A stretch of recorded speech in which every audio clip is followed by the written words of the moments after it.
So this is the new Murleyville. And this is Murley and Murley here. This is the Murley Christmas 2019. And we're going to talk about the Murley family train set here. We set this up over the last 2 months. Starting the end of October. We had one platform, this 5x8 here, and then we had to build a second one and a third one with the tunnel. I don't know, Dad, why don't you talk about where it all kind of started, where it came from? Well, a lot of this was built with my father, which was Chris's grandfather, Nick Murley, when they lived on Wheeler Avenue in Scranton, near Ash Street. And this fence is kind of the cornerstone. It's always been the cornerstone of our family train set, because my grandfather built this when he was laid off during the Depression. He worked at the Petersburg Silk Mill, and he was laid off for a very long time, and he built the fence, and he built 3 of the houses that we still have here. And if you look at that fence, you see all those little bricks. He painted each of those by hand. He painted all those white lines, he wired it up, and this has always been on our train set. So we since the platform's normally on the ground under the Christmas tree, we couldn't have that with the dogs running around the house, and we didn't know how they do climbing on top of it and wrecking things, so we decided to elevate the platform. So we put a little lip on the platform. Well, it's not really a platform now, the table, I guess, and put the fence up on the edge. It's a train table. So we could reference a couple of houses here while we're on this side, and then maybe we'll just do these 2 here, and then we'll talk about the trains for a minute. But this house that you're looking at right now was the farmhouse that my grandfather built, and he copied each of these houses from homes in the neighborhood on Wheeler Avenue in Scranton. What are they made out of? They're made out of cardboard and cheese boxes. And he even put the curtains in the windows and did a lot of very delicate work. And while we're right here, we can talk about the barn that's next to it, which is Rebecca's grandfather. Say hi. Hi. Rebecca's grandfather built that barn, and we added that to our layout. It's lacking animals yet. We didn't get that far. So now, we would have animals for the farm barnyard, but my sister absconded with all the animals. Aunt Diane took the animals. Aunt Diane took the animals, yep. But we do have a snowman. We have a snowman. And let's see. Oh, the covered bridge, too. Well, we'll get to that part, I guess, right? Yeah, let's swing over here to the Warm Building for WARM radio. My father, Don, built that in 8th grade in woodshop in school, and put it as one of the pieces under the tree, and it's always been there. That was a copy of the building for the Warm Broadcasting Station in Scranton back in those days. The little plastic firehouse was something we added when I was small, and you know, that's something from the late 50s, early 60s. So we talk about the trains, I guess. Yeah, well, let's keep going. I guess let's go with the houses. Okay. While we're on the house. What's the story with all the little paper houses? So these little paper houses, including the church, they were just houses that we purchased, I believe, sometime in the 1950s. My father bought them, so that was the generation after the ones that my grandfather built. And so that was these houses were always part of our Christmas layout, but they were houses that were bought somewhere. They almost look like a kit, where they like folded up. Yeah, I don't know, because they were in existence before I came along. Then we come further down the street here. We have 2 more houses to mention, but we also have the couple of cars here. Now, these little cars were actually my father's toys, so he played with these as a boy in the backyard. They're probably the precursor to Matchbox cars. Yeah. Back in the 1930s. No, yeah, and a couple of the tires are falling off. I wonder if we, like, if you look at some of them, they got these, like, they're like white O-rings for the tires, but some of them are missing. So we need if we can get some new, like, white O-rings to put on there to replace the tires. Yeah, or we'll find some O-rings and paint them white. Yeah. But now this particular house right here, again, was a copy of a house on Wheeler Avenue in Scranton. Again, he put great detail into the back side where he put the curtains in there and everything. 'Cause they were always lighted, and so when you looked at them, when the lights were down in the room, you could see that somebody was in the house and the lights were on. This has a solid roof, I believe, where this house has, the next house has a corrugated roof. So again, they were just common household materials. I know there were some things he made here that were made out of cheese boxes, and there were others that were just cardboard and material that he had around when he did the construction. All of the track is going back to my grandfather's day, so this is O-gauge track that's been around for a very long time as well. Okay. This was my father's. This crossing gate was my father's, and it does operate. We just don't have it hooked up this year, but this will go down when the train goes by. It lights up. You know what the story is with the covered bridge? Because this looks built too. Yeah, like out of my wood. grandfather built that, you know, the covered bridge. The other one we bought somewhere. Yeah, the little wooden one. Yeah, but that was built by my grandfather. We should talk a little bit about the Great Mountain that you built. The Great Mountain. Talk about the Great Mountain. We talk about that before we get to the trains. Yeah. So the Great Mountain with its little hunting cabin on top, I guess. That was actually one of the last things that we built. So we got the platforms down and got the white matting down on the bottom, and then got the rail all laid out, and then built the mountain. And it's just 2 tunnel portals, and then built out of what, 1/4-inch plywood all the way around. Then what did we use? We used chicken wire, right, over the top of it. And we made the whole mountain scene out of chicken wire, and then laid the cotton on top, and got some trees.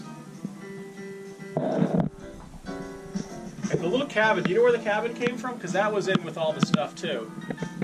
Yeah, that was just something we picked up along the way. Okay. I have no idea.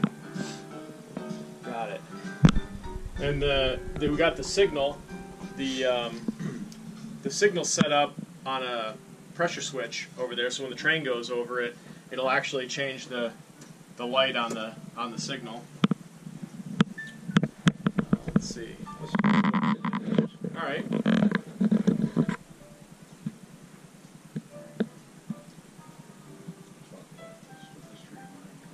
Okay. Yeah. Well, you can talk about that as your, where this one came from, and then talk about the other. The first train here, my father, when we were kids, he wanted each of us to have a train. He gave his train to my sister, so that was her train, which happened to be the oldest one. But this was my train, and Chris, you said it was 1953? Yeah, this locomotive was only made by Lionel in 1 year, 1953, and almost all the post-war Lionel locomotives, after doing a little research, had magnetic wheels, so they'd stay on the track. But for 1 year, they built this locomotive with electromagnets. So whenever the train is running, actually the wheels the middle wheels are electromagnetized with the power from the tracks. And that holds it on turns. When it goes around fast, it's supposed to hold it better. It also takes more power. Yeah, this one you pretty much have to run at full throttle around the track. Even with that, we go back to that. That was one of the first things we did was get the track figured out and get the power situated. Because if you only had one place to clip the power on, when you got to the other side of the track, the train would be going pretty slow because these are AC, which is I guess why they have the three rails too. So we have, I think there's like 5 places that the train picks up power on the outer loop, except for the horseshoe there, where it almost needs one more. But then, anyway, so yeah, this locomotive was made in 1953, and then the cars are, I guess, all similar era. And then this one is actually a pre-war locomotive. When we talk pre-war, we're talking World War II. So this is actually, this train and this car were built before World War II. And this passenger car is all metal. It's tin. So it's and the connector, the couplers are different too. They're like a little knife-style thing instead of a handshake, like a. And then we have your new addition this year, which is an awesome train. The new addition is, yeah, we got this. What did we get this last year? Yeah, last year we, to add to the collection. It's the Pennsylvania NW2, and then we got a couple of Reading Blue Mountain box cars because they go by the shop in Tunkhannock, so we had to get some that match. Got a Lehigh Valley oil car, and then we might actually have to crank the lights up for this down here. But or can you slide that that guy up all the way? If you can take a look, we have the our anthracite hoppers, just to go back to my coal mining heritage here. So our blue coal hopper, we actually got some blue coal dye. So these aren't plastic loads. This is, you know, it's real coal in here. We got some coal from the mine, smashed it up into small coal loads, and then when they were tearing down the Huber breaker in Ashley, we actually got a sack of the dye they used to dye the coal blue, and so we got some of the dye, put it in the bag, took the coal, shook it up in there with it, and then put the coal in the car just like it would be when it went to market. So we have some legit, actual blue coal anthracite in the blue coal train car, so that's kind of neat. The Waddell Coal Mining Company, that was a coal company up in Archibald, also filled with local anthracite. That car is important because we restored a couple mine cars and an electric mine locomotive that pulled the coal cars around underground, and that's actually where that mine locomotive came from. We actually got it from the Waddell coal breaker site. And then the Hudson Coal Company, we actually just picked up that car this year when And actual anthracite. and once again also filled with actual anthracite. We picked that car up this year when me and Dad went down to Coney Island, Texas lunch, and walked across the Are you street. eating the Coney Island hot dogs again? Yes. Okay.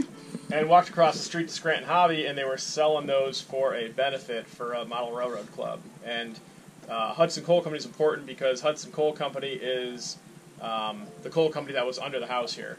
So that's another kind of neat fact. And then we have the Lehigh Valley car.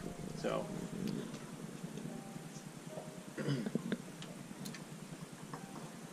we'll get back to the mood lighting here. Well, let's talk about the streets.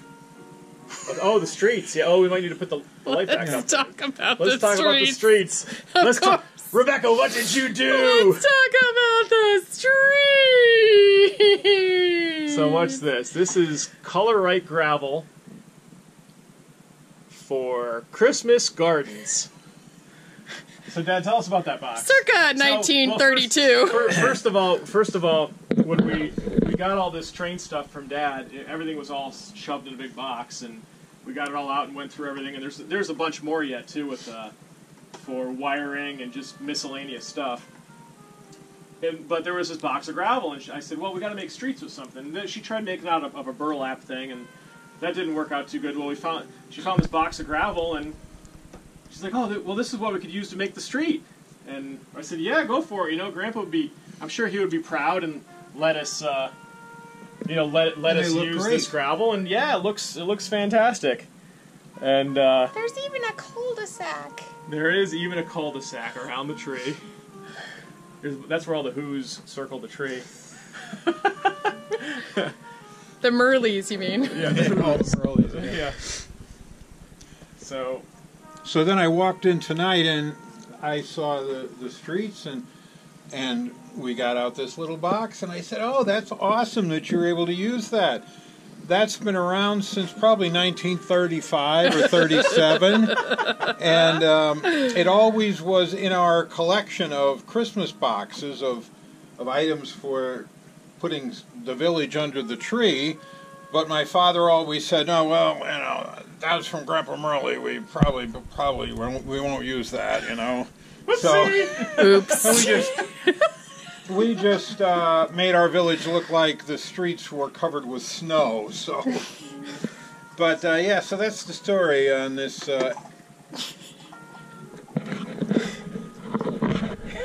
Way to go, Rebecca. But that's perfectly all right. It's great to have been used. So he says now, after it's been used. Yes, but what we're going to do is we're going to get a special little shop vac to suck it all up and save it. And by we, he means she is going to, probably. Me. No, it's fine. Yep, that's all good. We did have one major derailment, and of course it was the blue coal car. And that blue coal dye stains everything.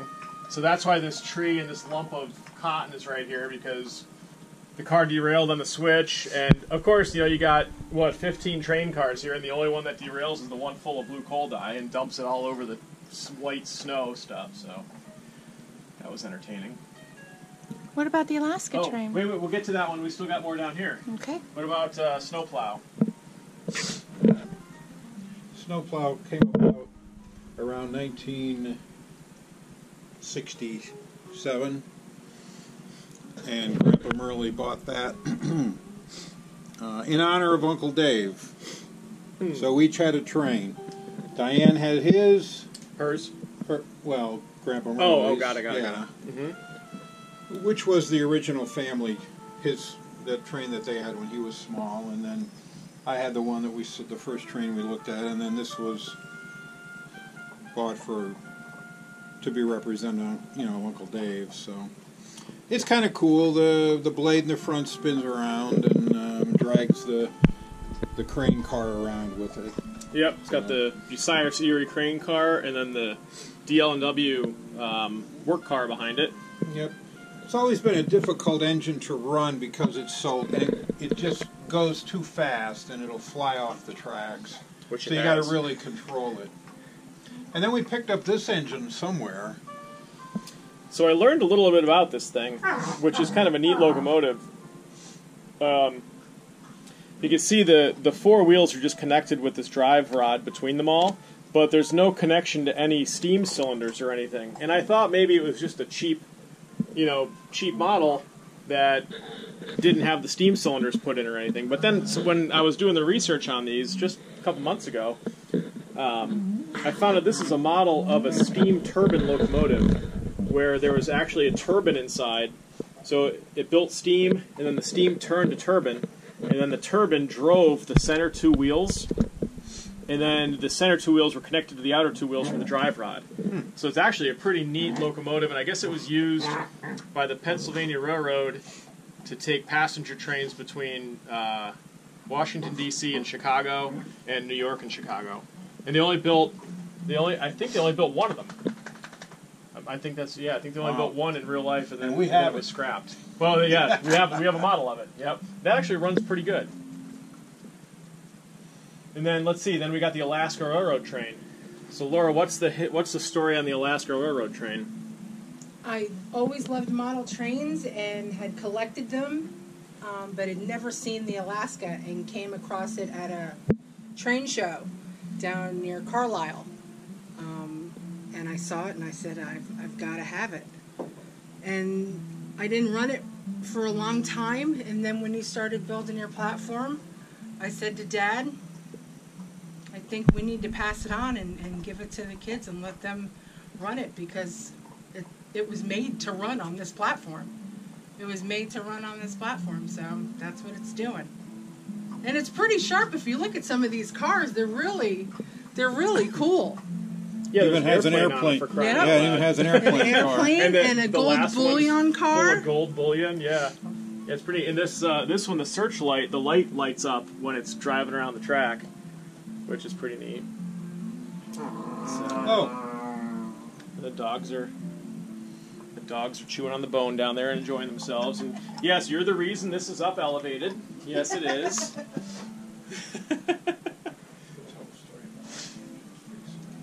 Oh, yeah. That's interesting.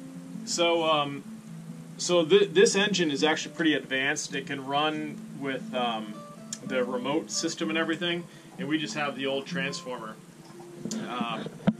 So you'd have to keep hitting the button to get it to end up going forward.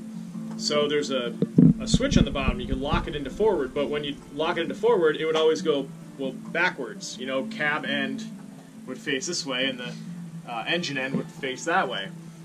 So I was always wondering, you know, I'm like, oh, well, I guess they got the direction wrong. But then I learned that the Alaska Railroad runs their engines long and forward in case there's an avalanche or anything on the tracks, that there'd be more of the locomotive to take the hit before it got to the cab and the engineer and the drivers. So it was like, it's a safety thing. They actually run their locomotives long and forward, and they did that on the model, which is, I think that's pretty neat. Yep. So here is our Christmas train. The best yet. Yeah, we got, you think the best layout yet, huh? Yep.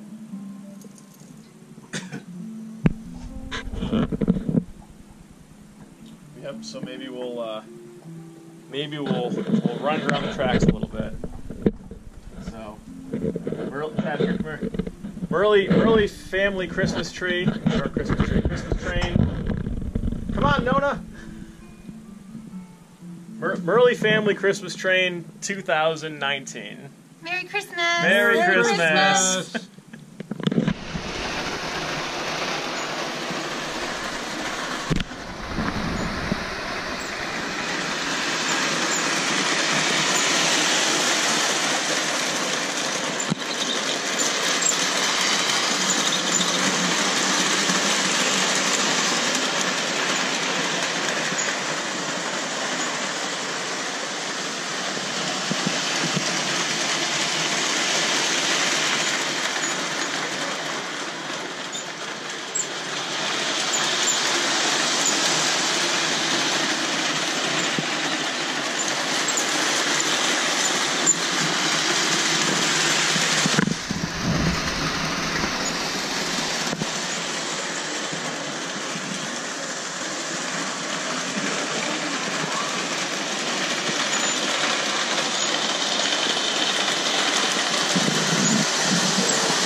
Next lap, stop that one where the engine's lined up with those guys.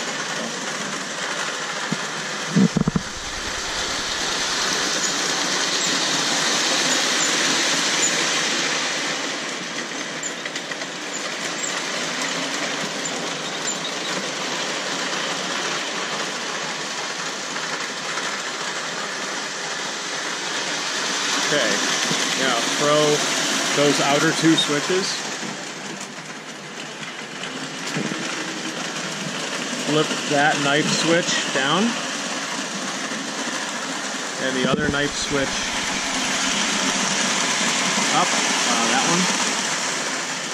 one, and that'll run the steam train.